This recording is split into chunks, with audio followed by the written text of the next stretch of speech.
What do anti-inflammatory drugs do to your immune system? Imagine your body as a busy city with many workers fighting off invaders and repairing damage. Sometimes, this process gets a little too intense, causing what we call inflammation. Anti-inflammatory drugs are like traffic controllers that help calm the chaos. They are medicines used to reduce inflammation, which is a normal part of how your immune system responds to injuries or infections. But how do they actually affect your body's defense system? Let's find out.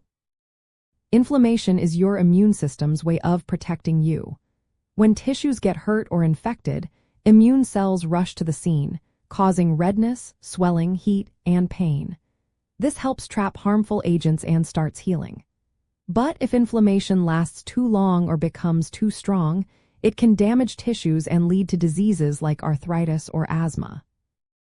Anti-inflammatory drugs, such as non-steroidal anti-inflammatory drugs like Ibuprofen and Aspirin, work by blocking certain enzymes called cyclooxygenases.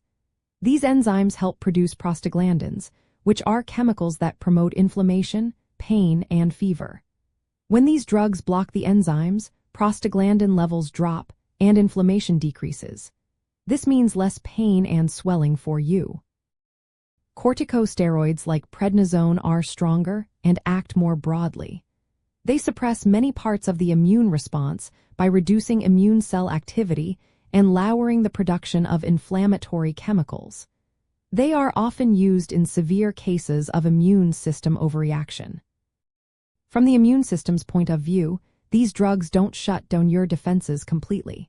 Instead, they modify how your immune system responds. For example, non-steroidal anti-inflammatory drugs can lower the production of cytokines, which are signaling proteins that help coordinate immune reactions. This results in a milder inflammatory response, which can be helpful when inflammation is causing harm, like in autoimmune diseases. However, reducing inflammation can also have downsides. Since inflammation helps fight infections, dampening it might make it harder for your body to combat viruses or bacteria. Some studies suggest that non-steroidal anti-inflammatory drugs might slow down the early immune response to infections, possibly affecting how well your body fights off pathogens or responds to vaccines. Interestingly, some anti-inflammatory drugs can activate other pathways in cells, such as those involving a protein called NRF2. This protein helps trigger protective processes in cells, which can reduce inflammation and cellular stress beyond just blocking prostaglandins.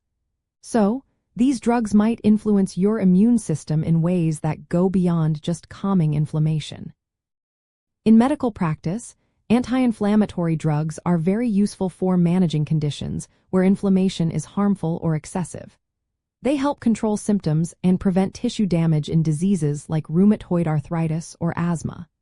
But because they can weaken parts of your immune response, doctors need to be careful when prescribing them, especially for people at risk of infections or those getting vaccines.